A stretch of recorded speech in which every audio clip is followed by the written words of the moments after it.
El Senado Universitario y Radio y Diario Universidad de Chile presentan un nuevo foro radial, Hablemos Totus, titulado El consentimiento, una conversación pendiente, con la participación de Natalia Silva Fischer, psicóloga, magíster en Ciencias Sociales, con mención en Gestión Social, experta en perspectiva de género y temáticas de juventudes. María Soledad Berríos González, encargada de la Oficina de Atención y Prevención del Acoso Sexual de la Dirección de Igualdad de Género de la Universidad de Chile. Y Jimena Azúa Ríos, senadora universitaria y académica de la Facultad de Ciencias Sociales de la Universidad de Chile. Conduce la editora de Radio y Diario Universidad de Chile, Diana Porras.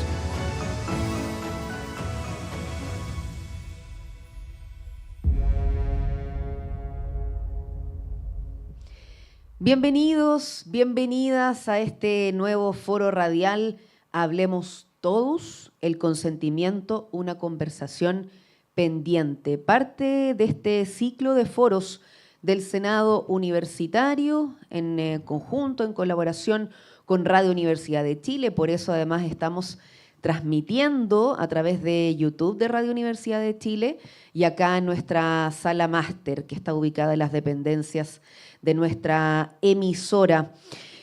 Parte del tema, entonces, ha sido adelantado en este título y para eso tenemos a nuestras invitadas y vamos a aprovechar también de darles la bienvenida. Estoy hablando de Natalia Silva Fischer, psicóloga, magíster en Ciencias Sociales, con mención en Gestión Social y experta en perspectiva de género y juventudes. Bienvenida, muy buen día. Muchas gracias, muy buen día para ti también. También nos acompaña María Soledad Berríos, encargada de la Oficina de Atención y Prevención del Acoso Sexual de la Dirección de Igualdad de Género de la Universidad de Chile. También bienvenida. Muchas gracias. Y con nosotros, con nosotras, la senadora universitaria y académica de la Facultad de Ciencias Sociales de la Universidad de Chile, Jimena Azúa Ríos. Senadora, muy buen día. Hola, buen día a todas mis colegas también que me acompañan.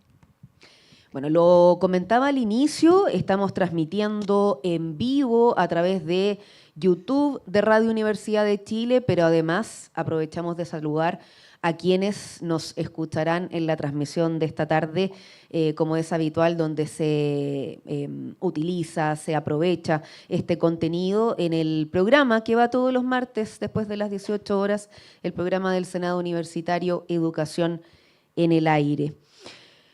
Bueno, es un tema, lo decíamos antes de comenzar este vivo, que no es sencillo, pero nos hemos dado la oportunidad, el desafío de en esta hora reflexionar, dar cuenta de algunos conceptos del escenario legal.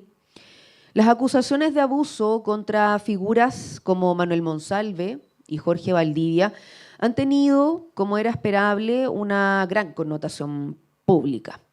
Si bien no es la intención profundizar en estos casos específicos durante la conversación, sí queremos abordar una discusión que se ha reabierto a propósito de estos hechos y que tiene que ver con la definición de consentimiento en Chile, qué pasa con la legalidad.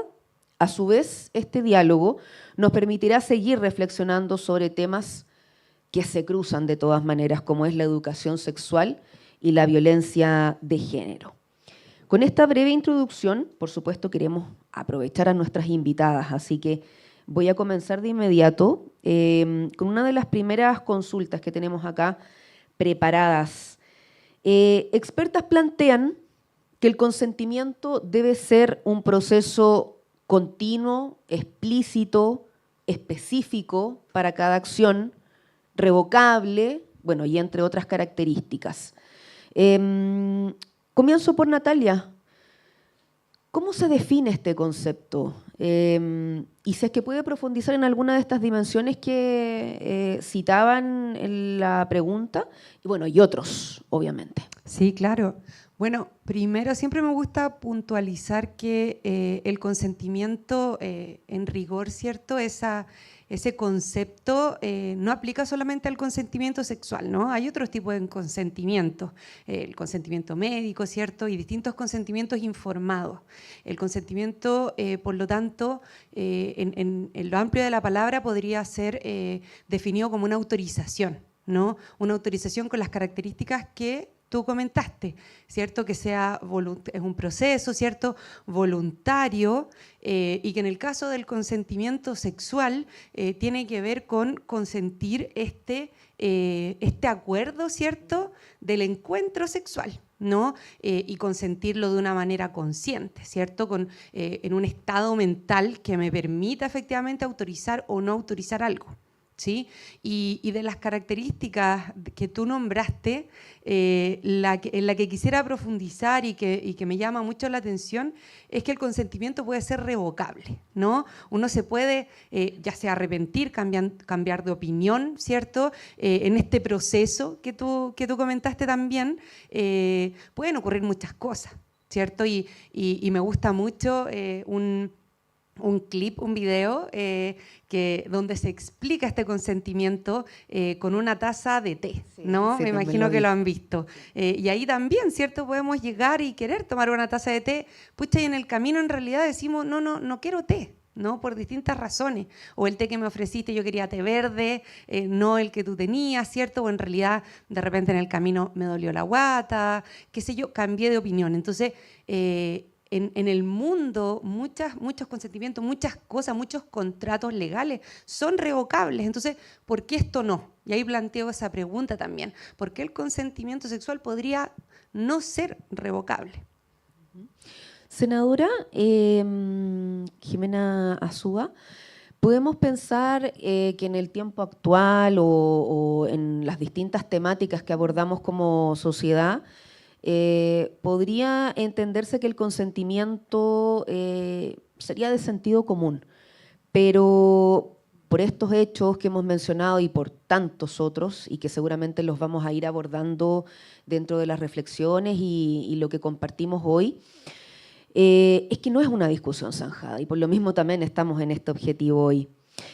¿A qué responde que en la sociedad aún no veamos este consentimiento como una condición imprescindible para establecer un vínculo, una relación con este otro, otra? A ver, pareciera ser que el consentimiento es como una libre elección. Sin embargo, no es de libre elección en muchas ocasiones porque en nuestra sociedad en particular hay relaciones desiguales y hay relaciones que efectivamente se establecen con una cierta autoridad. Por lo tanto, incluso en relaciones de pareja que conviven, que pueden estar, hay veces que hay cosas que pueden no gustarle a uno o a otro y efectivamente es decir, no, esto no. Ahora, pareciera que esto es simple, pero no es tan simple pensando en relaciones que a veces son de desigualdad. Por ejemplo, a propósito de hombres con mucho prestigio y poder y que sienten que pueden hacerlo todo. O relaciones desiguales respecto de, por ejemplo, las infancias, en términos de hacer cariño, y esos cariños incomodan. Entonces, allí el poder tomar una decisión de decir no, tiene también que ver con una educación sexual integral en el cual uno de los temas es el consentimiento y ese consentimiento dice relación también con querer conocer mi cuerpo, respetar mi cuerpo y poder decir esto me gusta y esto no me gusta. Y eso es una debilidad de la sociedad chilena. Nosotros, por mucho tiempo, o sea, educación sexual integral en nuestro país no existe. Y por lo tanto, también en ese sentido, el conocer nuestros cuerpos y conocer cómo reaccionamos, también es efectivamente complejo cuando hay una relación de relaciones desiguales. La desigualdad de poder. También queríamos aprovechar en esta introducción, ¿cierto?, con María Soledad, Porque lo que hemos abordado en estos minutos es que en estas instancias el consentimiento debe existir siempre. Es decir, no, lo adelantaba un poco la senadora, no porque el acto sexual, por ejemplo, esté enmarcado en una relación de pareja o en un matrimonio, esto se debe obviar. Durante mucho tiempo, lo que hoy consideramos como violencia sexual, por ejemplo, en el matrimonio, era visto, comillas, como una obligación marital. ¿Cómo se pasa de ese vínculo sexoafectivo a lo que conocemos y se entiende como violación? De consentimiento a ceder, y en qué circunstancias, de priorizar al otro. Dejo ahí como algunas interrogantes. Bueno, claro, yo creo que sobre el consentimiento se puede hablar desde diferentes perspectivas, ¿no? La mía no es la jurídica, así que yo soy trabajadora social. Quisiera también aportar la reflexión que hemos hecho desde la Dirección de Igualdad de Género y también con todos los actores de la comunidad universitaria que trabajamos. Es súper interesante lo que tú planteas, Diana, porque cuando el consentimiento pasa a ser un tema, ¿no? Y también entonces esto se relaciona con cuando aparece lo que enunciaba Jimena respecto a las desigualdades. O sea, en la historia, si uno le pregunta probablemente a las abuelas, estos temas no eran temas. Era parte del deber de la esposa. No estaba en cuestión este deber ser. Y entonces, ¿cuándo empieza a ser una pregunta? Cuando empezamos a hablar de las relaciones de género, cuando empezamos a hablar de la desigualdad, cuando la voz de los feminismos, ¿cierto?, empieza a ser visible una situación que no era natural, ¿no? Y por tanto, en ese momento, también la norma, también el derecho tiene que reflexionar, y le cuesta, y todavía le cuesta, porque hemos visto que la normativa no solo en nuestro país, sino que a nivel internacional, el cómo se delimitan estas situaciones al interior del acuerdo matrimonial. Con mayor razón respecto de contextos de relaciones de pareja que no están regulados jurídicamente, ¿cierto? Que son de convivencia, etcétera. Entonces, ahí es cuando aparece para mí el problema de fondo, ¿cierto? Que tiene que ver cómo se relaciona el contexto en el que estamos hablando del consentimiento, que son las relaciones sexoafectivas, ¿cierto?, entre las personas, cómo un conjunto de esas personas, que somos las mujeres y también las diversidades por las construcciones de los estereotipos y de los roles, aparecemos en esa relación no solo con menos poder, sino que con una desigualdad que nos pone en un lugar de conceder, de complacer. Y por lo tanto, cuando estamos socialmente, culturalmente frente a esa problemática, ¿cómo pesa eso y cuándo deja de ser un problema que se vive individualmente?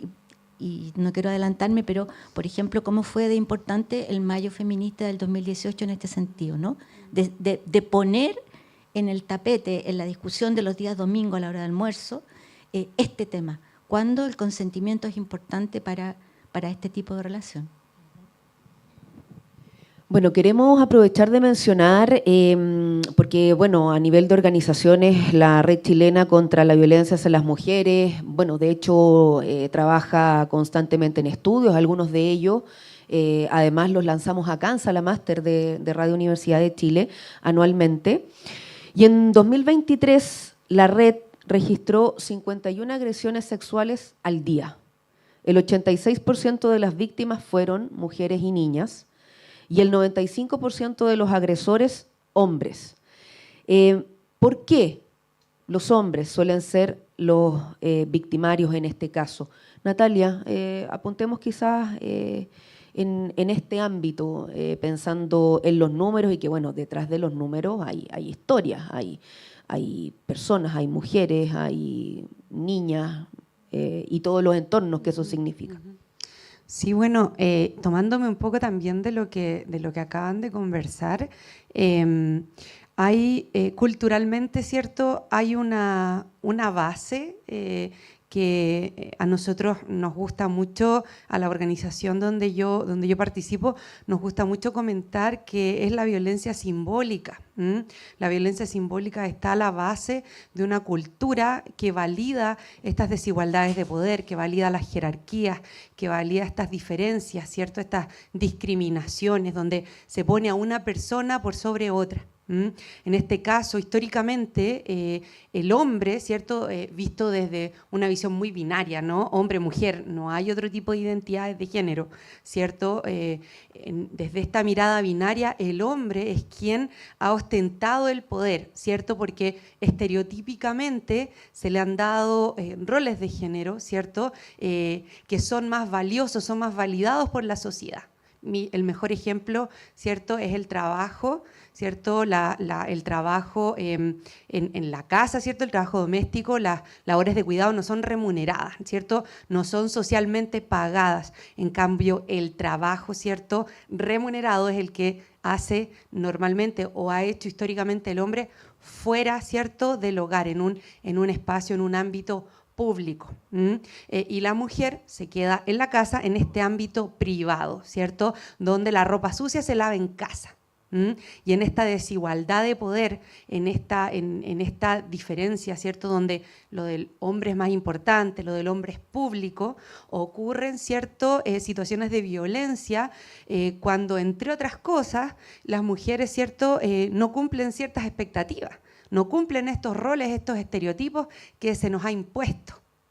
Y en este rol, ¿cierto?, de poder que se le ha planteado al hombre como un estereotipo, es que ellos también tienen ciertas actitudes más violentas, ¿cierto? No solo contra las mujeres, ¿no?, sino en general. Vemos que los delitos, ¿cierto?, normalmente, y las situaciones de violencia en general, normalmente son realizadas o perpetradas por hombres, ¿no? Entonces, desde esa mirada se puede entrar, ¿cierto?, a analizar por qué es el hombre el que normalmente ejerce, ¿cierto?, esta violencia. Es parte del estereotipo del hombre ser forzudo, ¿cierto?, corpulento, se le valida ser agresivo, ¿cierto?, porque es hombre. En cambio, la mujer debe ser sumisa, ¿cierto?, se le validan ese tipo de características, no la fuerza, sino que la delicadeza, por ejemplo. Y todo eso, ¿cierto?, permea tanto en hombres y mujeres, quienes son obligadas a cumplir ese rol. Y el hombre, en el cumplimiento de ese rol, la mujer, en el cumplimiento de ese rol, ocurren estas situaciones, ¿cierto?, de violencia, como bien comentaste, ¿no? Profesora, quería retomar, y lo mencionábamos en la introducción, que esto iba a cruzar otras discusiones, sabemos que además están al debe en nuestro país, la educación sexual integral y no sexista. Nos ha costado muchísimo avanzar como a nivel incluso legislativo, o cuando se le menciona al trabajo desde el Ministerio de Educación. De hecho, en algunos momentos se ha decidido, no, pero que cada establecimiento, que cada sector decida cómo quiere llevar su programa adelante, pero qué legítimo, ¿no? Pero qué perspectiva común como sociedad lo abordamos este tipo de materias tan importantes, y teniendo en cuenta de que eso pasa a ser prevención en casos de acoso, abuso y violencia de género. A ver, quiero decir una cosa antes de responder tu pregunta. El tema del consentimiento tiene una dimensión que es estructural y relacional. ¿Por qué es estructural? Porque, como tú muy bien lo explicabas, esta relación, y también Marisol, respecto de las diferencias genérico-sexuales, respecto de las prioridades o la priorización de la masculinidad por sobre lo femenino. Pero estas posiciones desiguales operan muy fuertemente respecto de cómo se van modelando niños y niñas. Y eso opera, por eso es tan complejo que nosotros no hayamos aprobado una educación sexual integral, y que tampoco en la formación docente se incluya el tema de género, la perspectiva de género, porque efectivamente establece roles diferenciados entre niñas y niñas desde la sala cuna. Nosotros hicimos con mi equipo un estudio sobre las relaciones al interior de la sala de clases y mirábamos que quienes más perpetúan temas de género son las educadoras de párvulos, por ejemplo, que establecen y entonces se va modelando algo que son los hombres los que deciden, las niñas y los niños, y que los niños, como decía Marisol respecto, que no cumplen con ese estereotipo de una masculinidad hegemónica, entonces son considerados fuera de.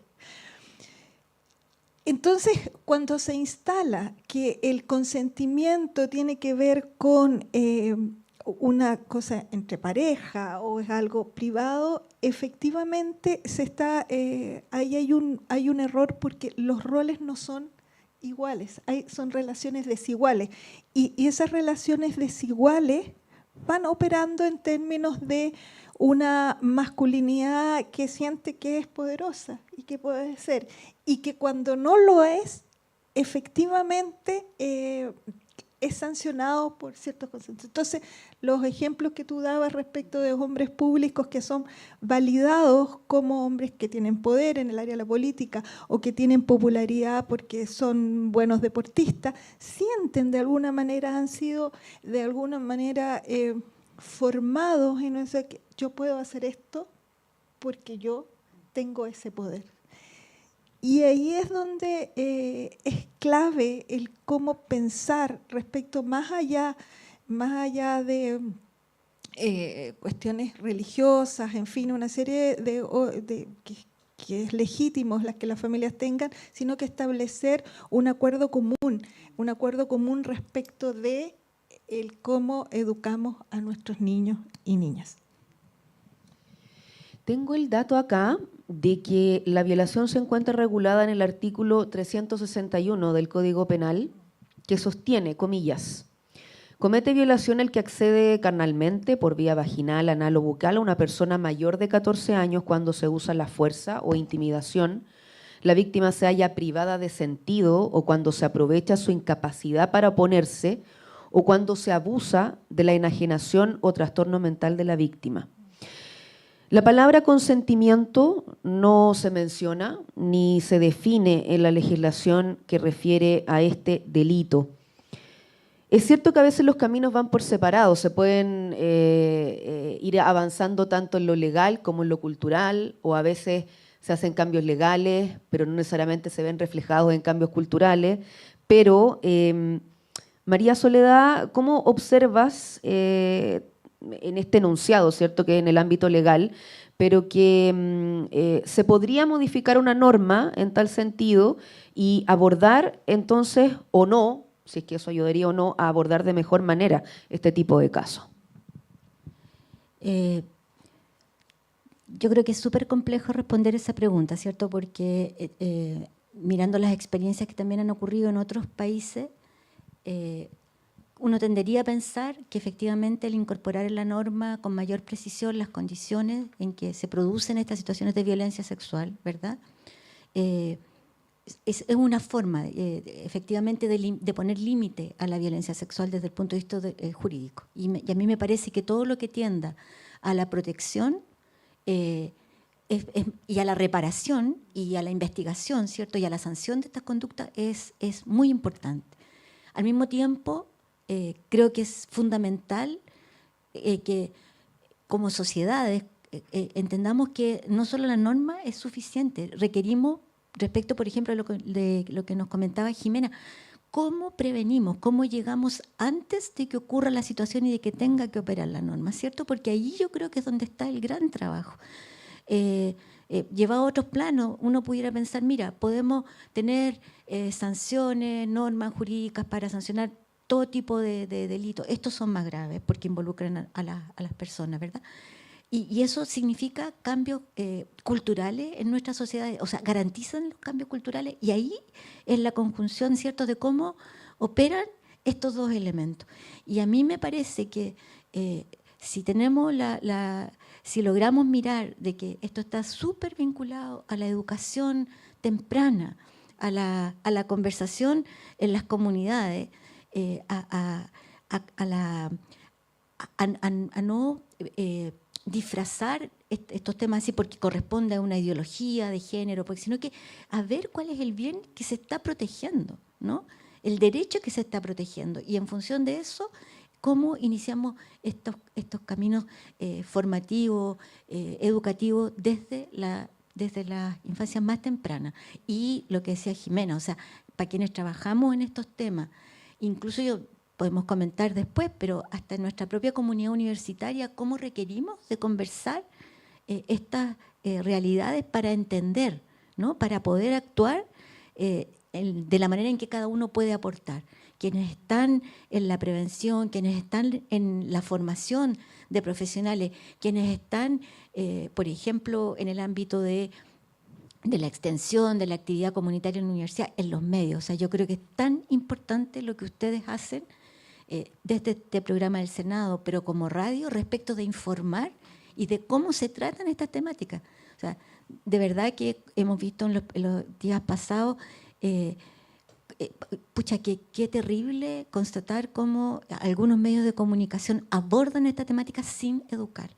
Y a través de este tipo de líneas editoriales como las que tiene la radio, se educa, se problematiza, se discute, se lleva a otro elemento. Entonces, por ejemplo, eso creo que también es importante complementar para lo jurídico. No, está bien. A propósito de esas herramientas, de esos instrumentos, de esa información, si hablamos de acciones de autocuidado que se podrían considerar en estos encuentros sexuales, íntimos, pensando en casos potenciales de abuso, ¿qué podríamos decir, Natalia?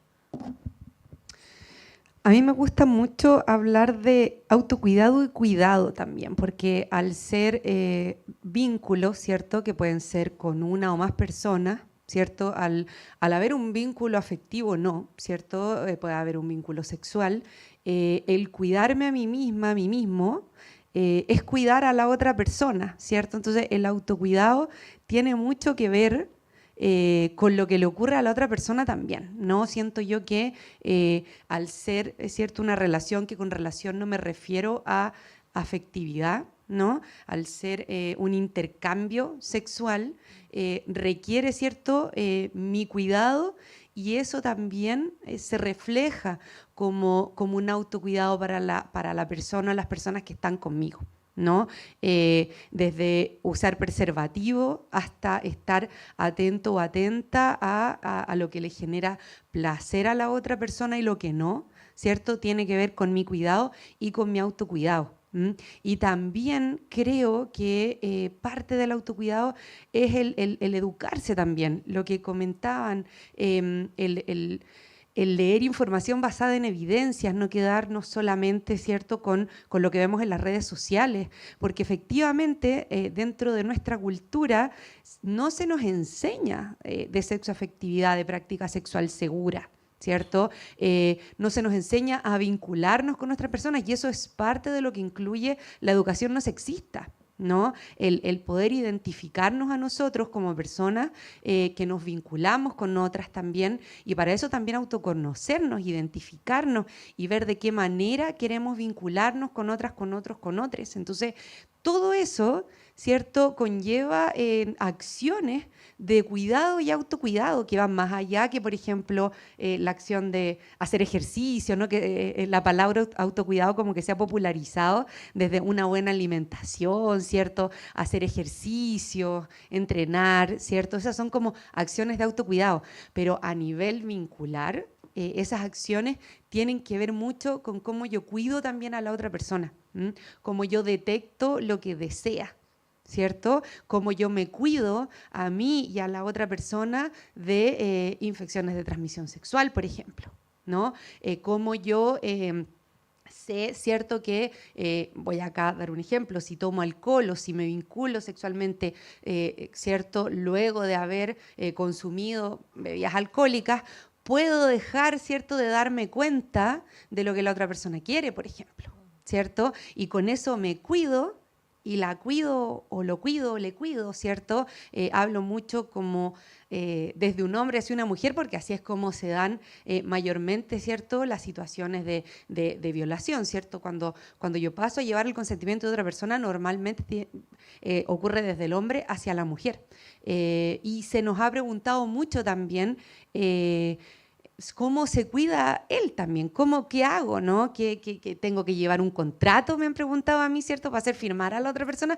¿Cómo me cuido yo? ¿Cierto? Porque todos están pendientes de cómo se cuida a la mujer, ¿cierto? Y ahí yo digo, efectivamente, le estamos dando tips a la víctima para cuidarse, en vez de enseñarle a quien la violenta, ¿cierto?, a quien no se fija de su consentimiento, a cuidarse y cuidarla, ¿cierto? O sea, eso es algo que también tenemos que conversar, porque se nos ha enseñado a nosotras a cuidarnos, no salir con ropa, ¿cierto?, con falda muy corta, no estar en la noche, ¿no? Esas son supuestas prácticas de autocuidado que nos enseñan, pero ¿en qué momento le enseñamos a nuestra pareja o a cualquier hombre, ¿cierto?, con el que queramos vincularnos sexualmente, a cuidarnos a nosotras? Y que se entienda que cuidarnos a nosotras es cuidarse ellos mismos también, cuidarse de todas estas situaciones, ¿cierto?, de todas estas denuncias y de todo este daño también que le pueden hacer a otra persona. María Soledad mencionaba hace poco estas manifestaciones feministas 2018, estas expresiones ciudadanas masivas que generaron conciencia a propósito de la violencia de género, de la educación sexista, el acoso sexual y la vulneración de los derechos de las mujeres en nuestro país. Y ahí quería entonces aprovechar, tanto con Jimena como con María Soledad, ¿cómo ha visto el desarrollo de nuestra universidad y del país en la tarea de disminuir estos tipos de violencia y desigualdades? Jimena. A ver, es de larga data. O sea, nosotros podríamos decir, fuimos la universidad primera que integró mujeres. Y eso fue importante. Y incluso llegaban las primeras con sus padres y que las acompañaban a clase, porque les podía pasar algo. De hecho, también durante la dictadura, por ejemplo, y la intervención en nuestra universidad, hubo un movimiento de mujeres importante respecto de mujeres que andábamos de negro, porque estábamos de duelo. O sea, el movimiento de mujeres y de no solamente un movimiento de mujeres que es amplio, porque hay mujeres que son feministas, otras que no lo son, pero sí de una lucha por una igualdad que no tiene que ver porque los niveles de desigualdad en términos en la universidad pareciera que no existieran, pero sí existen. O sea, la principal prueba es que por primera vez tenemos una mujer rectora, lo que cuesta llegar a ser profesora titular, en fin. Hubo un estudio, por ejemplo, del tema de los sueldos, que a nivel, al mismo funciones y categorías había, y nadie podía explicar por qué nos pagaban menos a nosotras que a un profesor de la misma categoría. Eso, bueno, entonces, en ese sentido, es un camino largo y sinuoso. Y en esa vuelta, también el poder tener niveles de autonomía, capacidades de decisión, que tiene que ver no solo con las mujeres, sino que también respecto de la construcción de una masculinidad que también están, al igual que nosotros con estereotipos, también los hombres. Y eso no es fácil, no se cambia de un día para otro y como que, en fin, pueden cambiar, alguien decía, no sé, puede cambiar todo, pero los roles de género son tan internalizados. Entonces, en ese sentido, nuestra universidad ha ido avanzando, tiene política, tiene también con ciertos acuerdos, ciertos mecanismos de cómo enfrentar eso, pero también respecto, por ejemplo, en el caso del acoso, que es fuertemente sancionado y hay prácticas, de repente uno dice, a ver, ¿qué pasó en esto? Porque el tema del consentimiento es algo bien dinámico, como son las relaciones. Y hay veces que si nosotros no educamos en términos de afectividad y sexualidad a niños y niñas, a jóvenes y adolescentes, de repente no entienden que hay cambios que pueden ser, que de repente hay cosas que son aceptadas y otras no por la pareja o con quien están. Y eso también creo que es no es solo una función de la familia, como se ha pensado mucho, sino que también de la educación. Y la educación en nuestro país está muy al debe en aquello. Y por más que nosotros hemos tratado y hemos trabajado y hemos mostrado evidencia desde la investigación de los estudios de género, hay algo que no cambia, que como se diría los futbolistas, se tranca la pelota. Porque efectivamente hay un marco de creencias que es muy, muy fuerte respecto de cómo deben ser los niños y las niñas, y después eso se traduce, por ejemplo, el tema de la violencia, el cómo se naturaliza ciertos temas de violencia, de maltrato, pero también cómo se naturaliza la victimización también de aquello, y cómo el no poder romper esas cadenas. En ese sentido, creo que los estudios de género en la universidad han avanzado en eso. Sin embargo, no cuesta cambiar y también cuesta el cómo conocer, porque y quiero volver al consentimiento, porque cuando uno habla del consentimiento, uno piensa que es una relación que no es, por ejemplo, no dentro de la pareja, que dentro de la pareja está todo dicho, y no es así.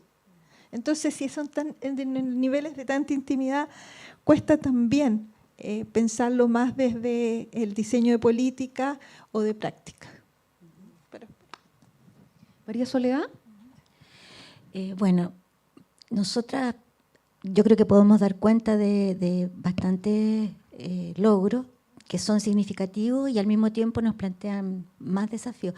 Como decía la senadora, tenemos política de prevención del acoso sexual, tenemos un protocolo de actuación, pero también tenemos un gran ámbito, ¿cierto?, de líneas que abordan fundamentalmente la prevención.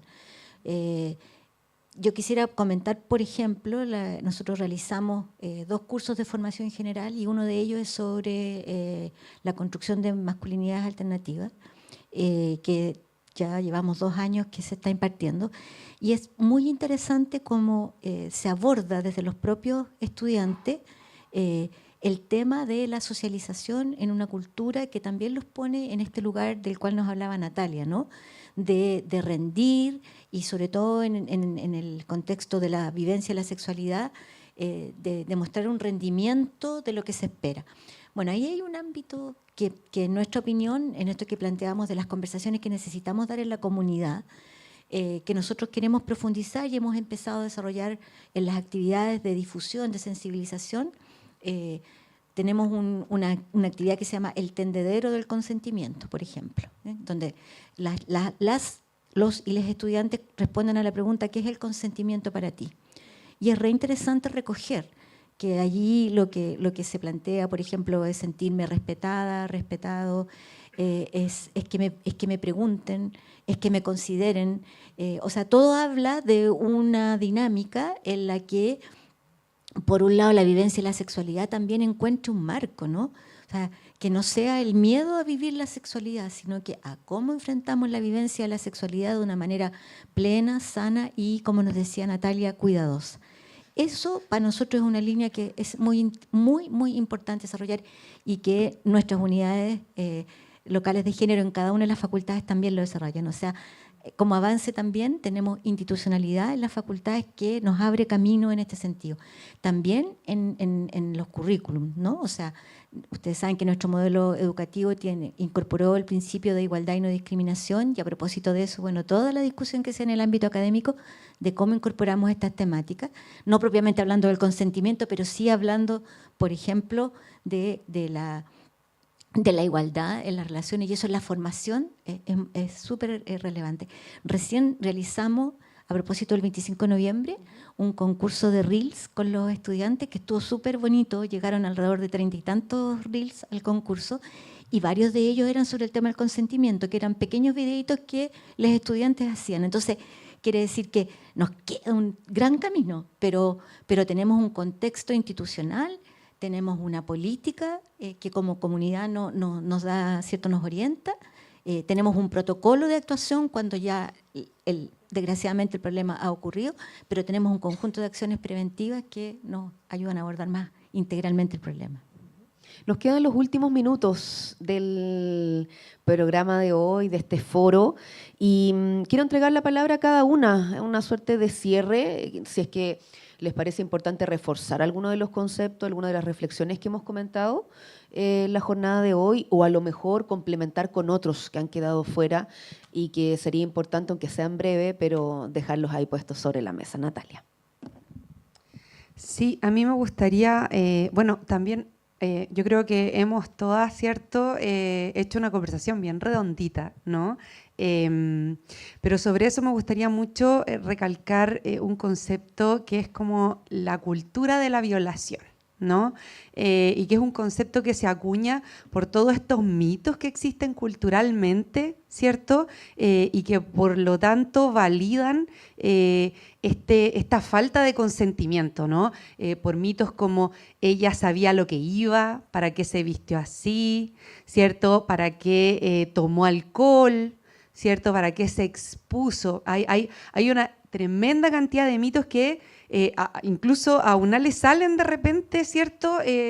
Como que afloran, ¿no? Porque son parte de lo que nos han enseñado, ¿cierto? Y eso, por supuesto, que hay resistencia, ¿cierto? En psicología, incluso en los procesos psicoterapéuticos, hay resistencia al cambio, ¿cierto? El cuerpo, el ser humano, la persona, está más cómoda en su espacio de confort, ¿cierto? Donde no tiene que salir. Más todavía así ese espacio es de privilegio, ¿no? Porque me permiten a mí ser más libre y hacer más cosas. Entonces, el llamado que a mí me gustaría hacer acá es que se tome conciencia de esta situación cultural, ¿cierto?, que pone a la mujer en una situación menos, en una posición de desigualdad, en una posición menos valiosa, ¿cierto? Investigar sobre eso, leer, buscar información basada en evidencias, no solo lo que dicen las redes sociales, donde pareciera que cualquier movimiento de género, cualquier feminismo, ¿cierto?, tiene que ver con una supremacía de la mujer sobre el hombre, que no es así, ¿cierto? Y que, insisto, que nos acerquemos con curiosidad a esos fenómenos, ¿cierto? Y que bien, podemos no estar de acuerdo, se entiende que para el hombre a lo mejor sea difícil comprender, pero que ojalá intente no deslegitimar este movimiento, ¿cierto? Todo este cambio que se ha producido, toda esta cuestión de género que se ha producido durante muchos años, ¿no? Cerca del 1790 empezó, ¿cierto?, a moverse, a ponerse sobre la palestra la cuestión de género. Entonces sabemos, no es nada de tiempo. Sabemos que es un camino largo, sabemos, ¿cierto?, que va a costar, pero necesitamos aliadas, aliados y aliades para continuar. Y eso se sabe que en la medida que se continúa aumentan, ¿cierto?, también detractores, pero esta es una invitación a acercarse a esto de manera curiosa y no acercarse primero, ¿cierto?, desde la negativa, desde el no, yo estoy en contra, porque el feminismo, ¿cierto?, es lo mismo que el machismo, pero al revés, ¿no? Sino que, oye, si una mujer, si alguien de mi familia, ¿cierto?, se ve afectada por algo, pucha, acerquémonos a eso. O sea, 1 de cada 3 mujeres ha vivido violencia física o violencia sexual. Entonces, invitación a acercarse, acercarse, insisto, de una manera curiosa. Eso por mi parte. Senadora. Yo creo que voy a pensar en nosotros como institucionalmente, como una universidad pública que forma, que investiga, que genera nuevo conocimiento y que también modela relaciones. Y que nosotros efectivamente yo creo que tenemos una gran labor de insistir, por ejemplo, en la formación de profesionales que tengan muy claramente los temas de género como parte de su background. Por otro lado, también insistir en la educación sexual integral, porque efectivamente nuestros estudiantes llegan y hay veces que uno dice, pero ¿cómo este cabro que tiene no tiene idea de esto, de enfermedades de transmisión sexual, de consentimiento y una serie de cosas? Pero también nosotros tenemos una capacidad de injerencia en el espacio público, la radio, este programa y muchas otras cosas que nos sirven para establecer, o sea, que deberá ser una ley la educación sexual integral, porque efectivamente ahí cambia las relaciones desde en términos de ir conociendo toda esta temática. Y por otro lado también de alguna manera los roles tan estereotipados de hombres y mujeres que afortunadamente han ido avanzando, los espacios de las mujeres hemos ido tomando y los hombres han ido también sensibilizándose con ciertas cosas. Sin embargo, los estereotipos de género son tan fuertes que en situaciones de mucho estrés uno reacciona como lo que le decía la mamá o la abuelita. Todo lo demás se va. Por lo tanto, tenemos mucho que hacer.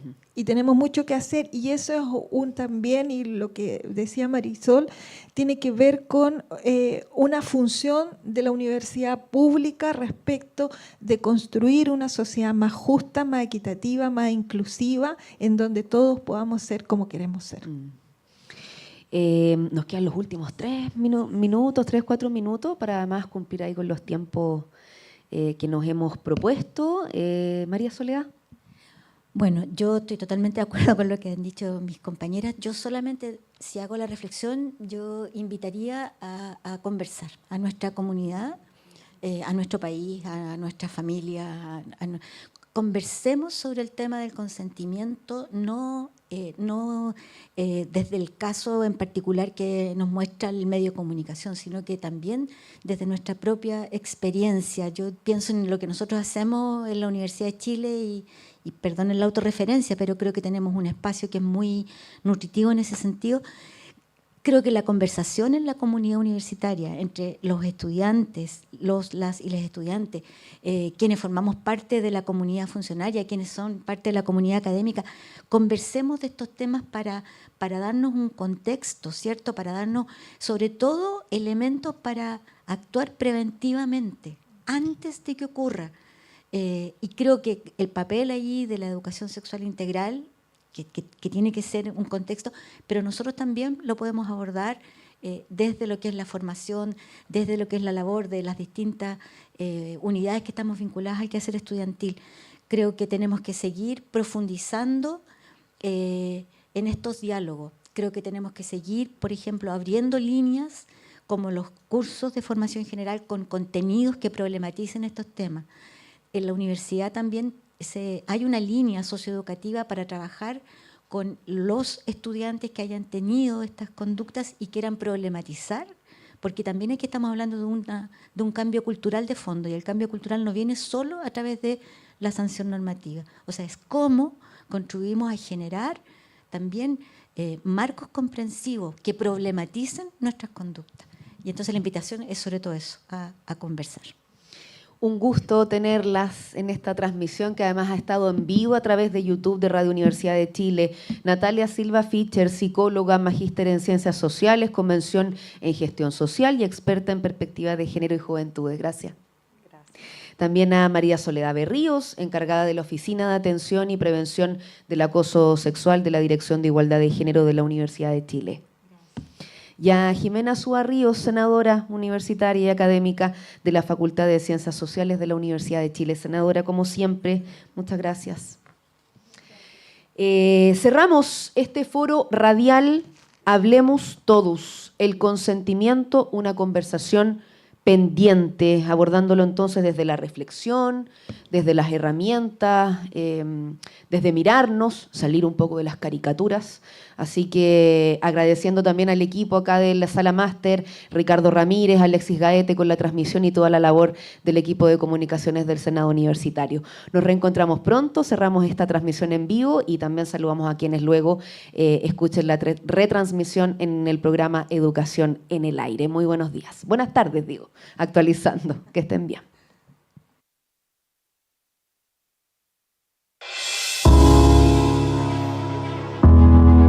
El Senado Universitario y Radio y Diario Universidad de Chile presentaron un nuevo foro radial, Hablemos Totus, titulado El consentimiento, una conversación pendiente.